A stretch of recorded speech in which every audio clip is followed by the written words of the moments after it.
What's up, everyone? It's Dakota, and I'm here today to ask you one very important question.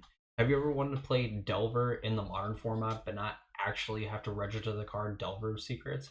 Well, then I got the deck for you today.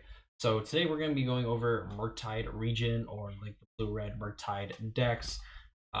So they're playing a sweet new card from Surprise Surprise from Modern Horizons 2, and actually like a number of Modern Horizons 2 cards. In Dragon Rage Channeler, Ragavan, and Murktide, we seem to be following a pattern here. If you are following any of the decks at all, because turns out Ragavan and Dragon Rage Channeler are very, very powerful cards.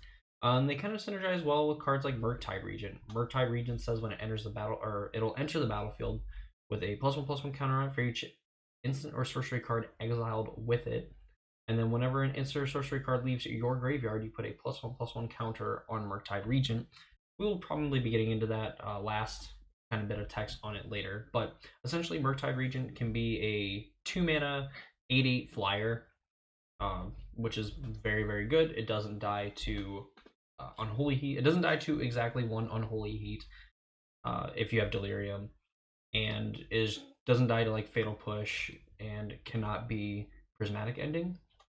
So Murktide Regent is probably one of the premier threats in the modern format for the fact that it dodges the most common types of removal in the format.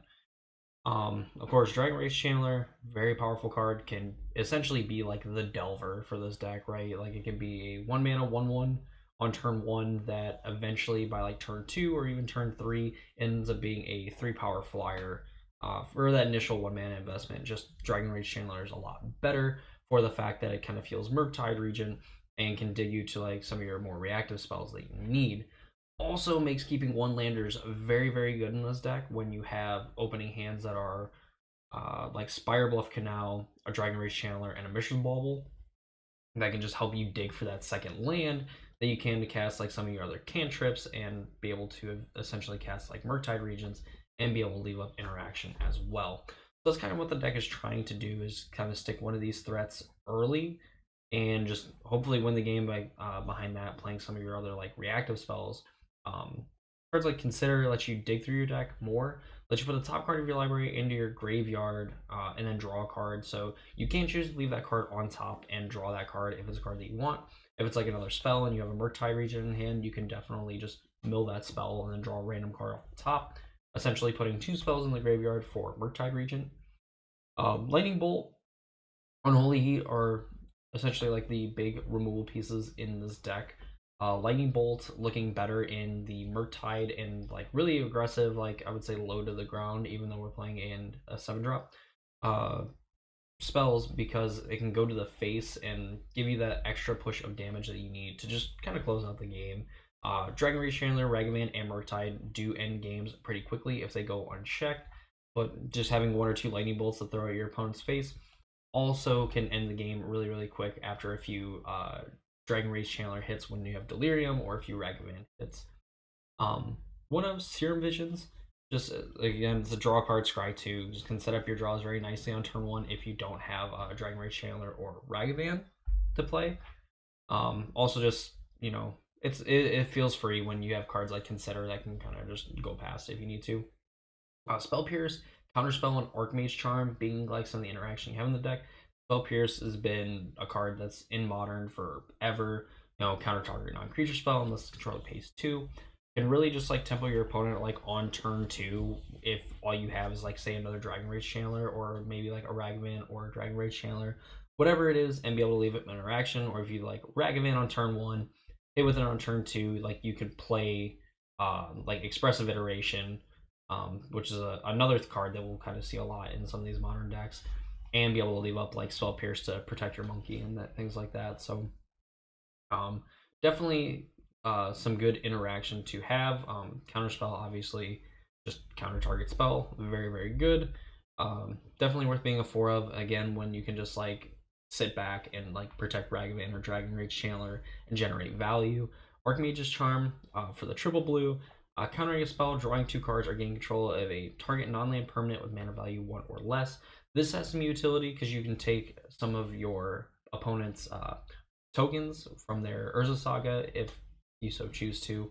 Death Shadows just to get them off the board, or if you're at a low enough life total, you could just win some games with your opponents like Death Shadow and things like that. Definitely, I would say an underutilized mode, and I would say least hyped mode on Archmage's Charm, that as kind of like the metagame gets more expansive and threats get better at lower mana costs, that mode does get a lot better, especially since you can just steal your own opponent's like Dragon Reach Chandler or their own Dragomans and the swords. Um, Also, just having like the versatility, like getting to draw two cards and target player draw two cards, but mainly you're going to like target yourself with that mode. But if there's a weird situation where your opponent has like one card in his deck, you could kill them with an Archmage's Charm, but very unlikely to happen. But yeah, so Archmage's Charm, um, kind of a slam dunk in this deck for its versatility. Counter spell just for the blunt, like just counter target spell, get it over with. And spell pierce being like the really cheap interaction for some of the spells that you really care about when your opponent's trying to interact with your threats. Kind of with like what the modern metagame is kind of trying to do right now. Um, and finally, for at least for the spells, for Mistress Bauble. Obviously, this card is very powerful. Synergizes very, very well with Dragon Rage Chandler. Doesn't do very well with like Murktide Regent, but a 7/7 Murktide or even a 6/6 Murktide on turn 2 is still very good. And Mistress Bauble with combination of draws from like Dragon Rage Chandler and like Considers and stuff like that can easily put a Murktide Regent into play, on turn 2 or turn 3. And a dragon that big is very, very hard to deal with, especially in like modern, when again like your key pieces of removal are Unholy Heat, Prismatic Ending, and other cards just kind of like Unholy Heat and like Fatal Push and things like that. The lands, 18 lands. As you can probably tell, we don't need a whole lot of lands because a lot of like our good spells are 1 mana. Some of them going up to 2, and Archmage's Charm obviously going up to 3. Ragavan does kind of cheat because we can, if we do get a hit in with it, ramp in a way. But one Fire Islet is this card that we can cash in to like draw a card. Otawara, Soaring City, can pick up a artifact, creature, or enchantment, or planeswalker and put it to its owner's hand. Lets us interact with like Teferis and the sort from our opponents, and can even pick up like Murktide and any of our other like 1 mana creatures just to save them. They do get cheaper from Ragavan, so this could potentially just cost 3 mana. Which again is like very good if you can just like blank an opponent's like removal spell like on a Ragavan or even like on a Murktide, because this deck is able to cast multiple Murktides for very, very big. Spire 4 Canal 3 Steam Vents being the dual lands of choice. Spire Bluff Canal obviously can come play untap, control 2 or fewer other lands. Chances are you're not going to have that many lands into play or need Spire Bluff Canal to come in untapped when you're at your 4th and 5th land drop. Obviously, it doesn't feel great if you're hitting your 4th or 5th land drop in this deck unless you're constantly hitting them off of like expressive iterations and like drawing multiple cards on like Archmage's Charm and things like that. But yeah, Spiral Canal, probably one of the best ones. Steam Vent's only playing 3 copies because you do play cards like Scalding Tarn, Polluted Delta, and Misty Rainforest that can go get Steam Vents. So essentially, those are like other copies of Steam Vents. And then 3 Snow-Covered Islands, which, if you haven't noticed, that Scalding Tarn, Polluted Delta, and Misty Rainforest can all fetch for themselves and things like that. The sideboard, I would believe that this deck could be configured in like a few ways in the sideboard. So I think you could either be like an Izzet control deck, which I think depending on like certain matchups you would want to be. Hence why we kind of see cards like Jace the Mind Sculptor, Fury, some Mystical Disputes, and even like Magus of the Moon and things like that to an extent.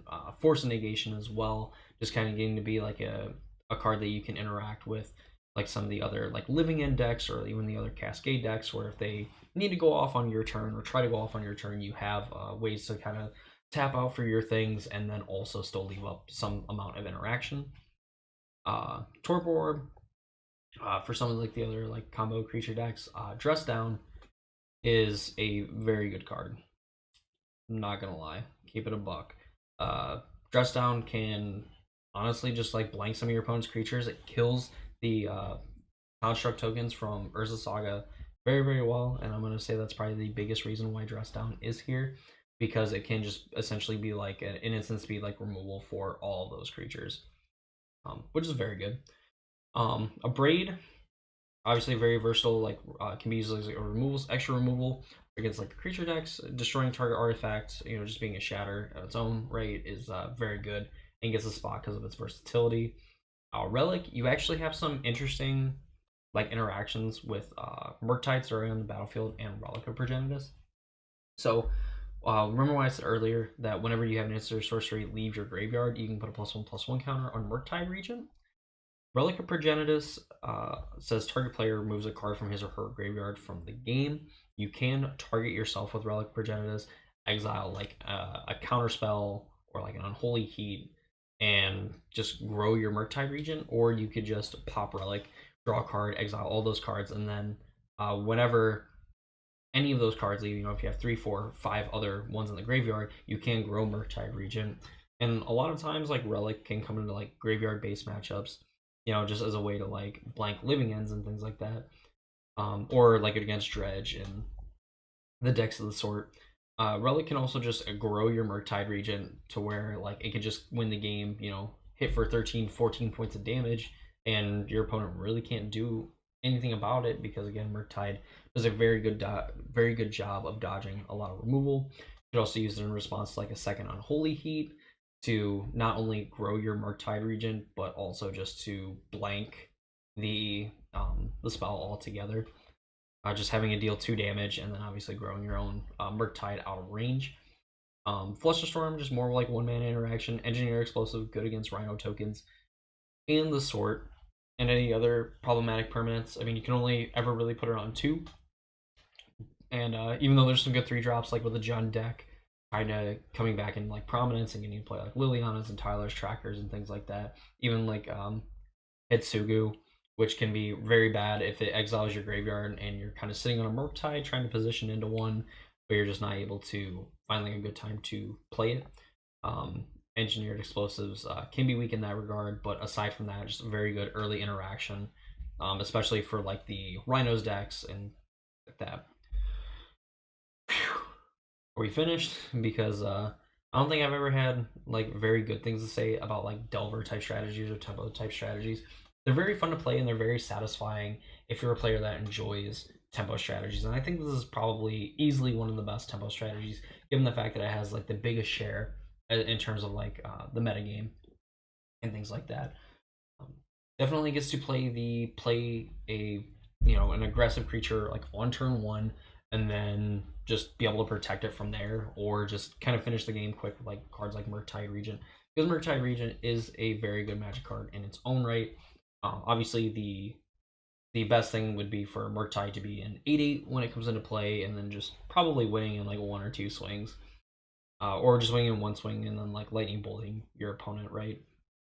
But really, like the fact that the best creature in this deck like doesn't die to 95% of the removal that's in the modern format is super clutch. Ragavan, just a very polarizing card that demands an answer on turn 1, or else it's going to snowball and gain so much momentum that your opponent really just won't be able to come back from it. And especially if you're like keeping 1-landers, which this deck I would say is probably prone to doing, especially if you have hands that just have like land Dragon Rage Channeler. Even if you don't have Mistress Bauble, the fact that like you have so many 1-mana spells that could just dig you to that second land, that if Dragon Rage Channeler gets to stick around on top of having those 1-mana spells, you can easily win games and stuff that way and hit your second land drop. So that's gonna do it for me in this video. I hope you guys enjoyed, and I will see you all in the next one.